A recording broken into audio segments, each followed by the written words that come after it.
Hey guys, last year it was achillia. This year, it's this. Things I will never grow in my garden again. For those that don't know, my name is Peggy and I am growing a cut flower garden here on my allotment in Kanagawa Prefecture, Japan, which is just south of Tokyo in USDA Zone 9B. Thanks for checking out my channel. So if you want, you can go back and look at my video where I explain about my achillia. But basically, I transplanted it from my old allotment. It transplanted really well. It took 2 years for me to get a flower off it, but when the flowers came, they were gorgeous. It was big, the colors were great, I loved it. I started cutting it and my arms came up in big red rashes. My eyes were hurting and I couldn't breathe very well. And it turned out that although achillia is known to be a very, very good medicinal plant, it does also cause irritation. And for me, it was too much. I was coming out of the garden itchy, uncomfortable, and covered in big red spots. And there's no point in growing something that you are horrendously allergic to. So as much as I loved it as a cut flower, as helpful as it was, and as much as I know that it's a staple for a lot of flower growers, especially cut flower growers and flower farmers who are selling it, makes such a good filler, I just can't have it in the garden. This year, I've come across the same issue. No big spots this time, but this morning I thought I was going to sneeze to death. Sneeze to death. It was horrendous.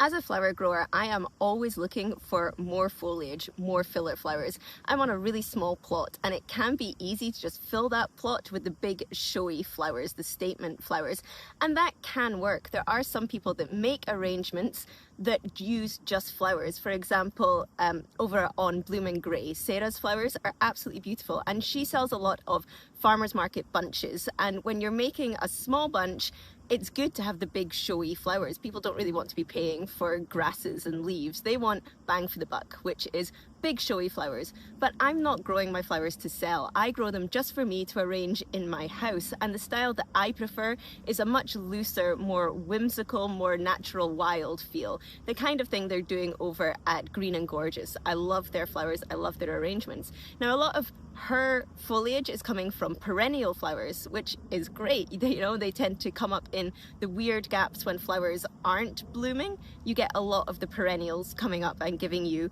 the filler flowers for in those kind of arrangements. But on this plot, which is only 5 meters by 6 meters, I can't be putting perennials in. I don't own this plot, it's a rented plot. And I just don't have the space. Perennials tend to be bigger, they tend to fill out more.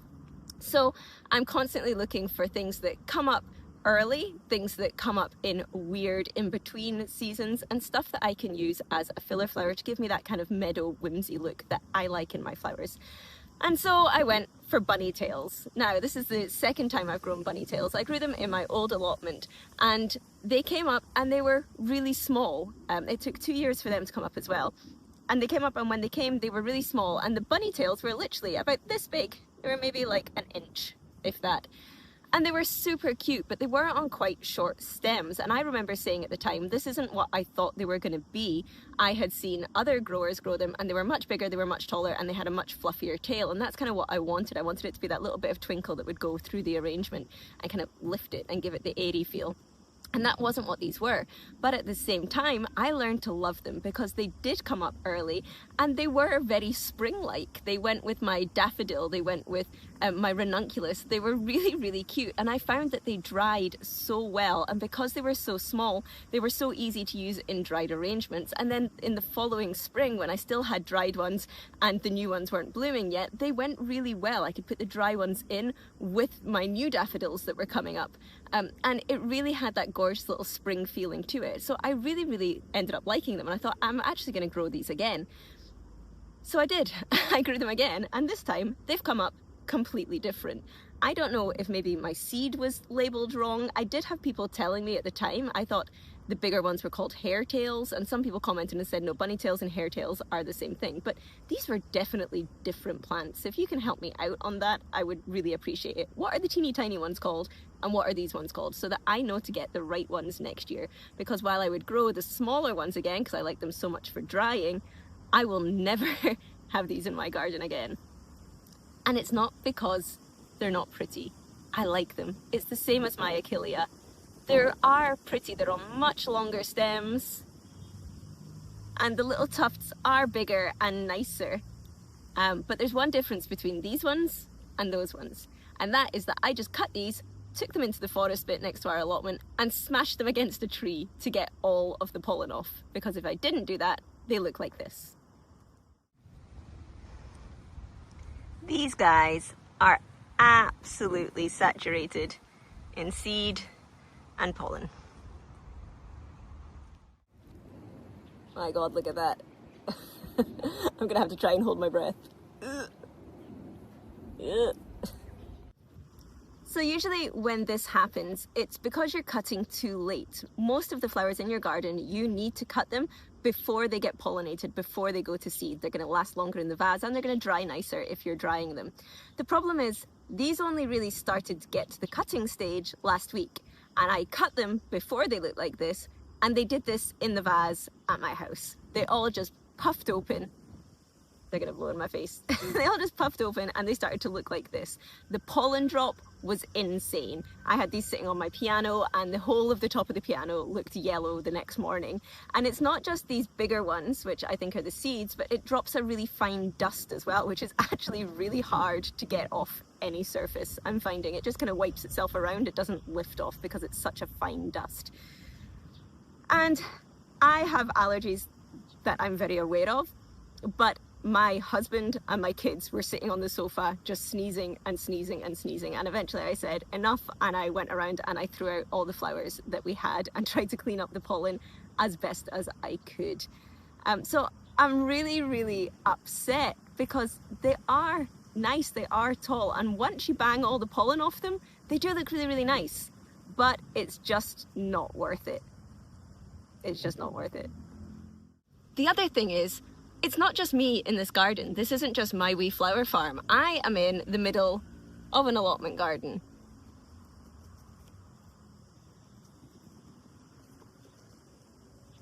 And I'm pretty sure if my neighbours come down and see this much grass with this much seed blowing all over their garden, they're gonna hate me. And they're gonna hate me even more next spring when they're having to come down every day and pull this stuff out, because it's a grass and everyone knows how much of a weed grass becomes really quickly.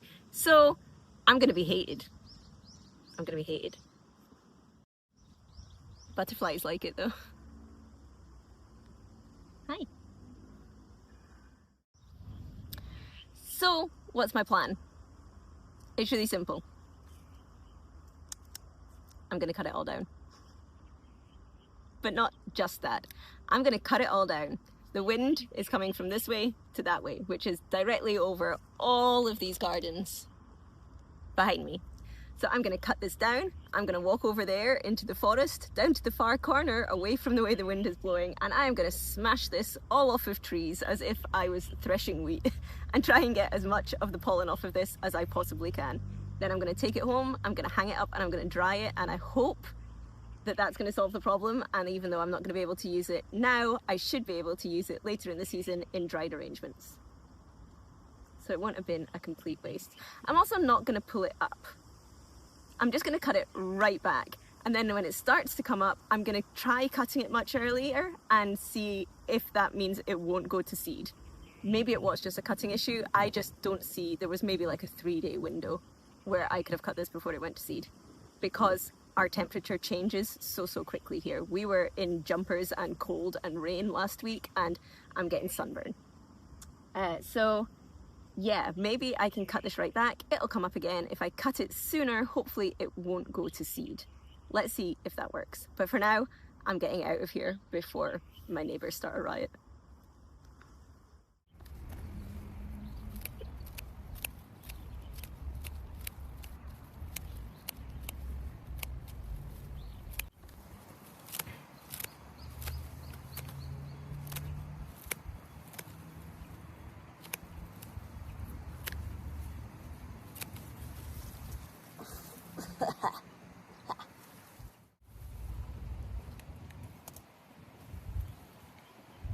Do I look like I'm in Florette?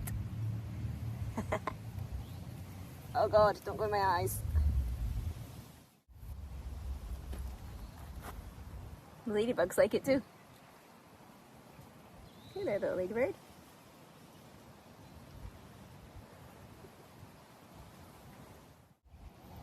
I'm finding so many ladybirds hiding really down in the roots of these, which is great. Do you know the collective noun for ladybirds is a loveliness of ladybird? Isn't that nice? And not only are they pretty, but they eat the aphids and they eat greenfly, so we like them in the garden. This is also a ladybird in its larvae form. Ooh. All gone.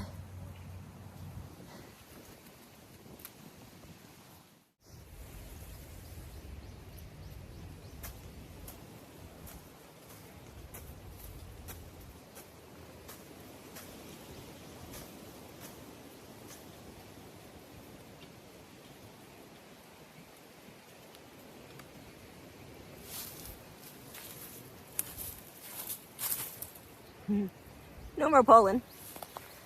I mean, they're pretty strong. They don't seem to mind being smashed against a tree. Another bonus.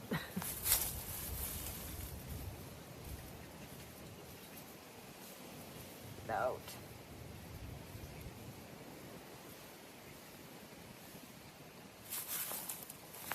They're so soft. Oh, it's lovely. That is all cut back, and I have a massive box of slightly less polleny, slightly less seedy, hopefully bunny tails. And now I'm gonna go and sneeze and cry for an hour. I'm dying.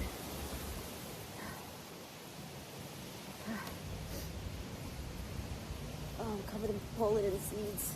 Get off. Ugh. Oh, my eyes are so red.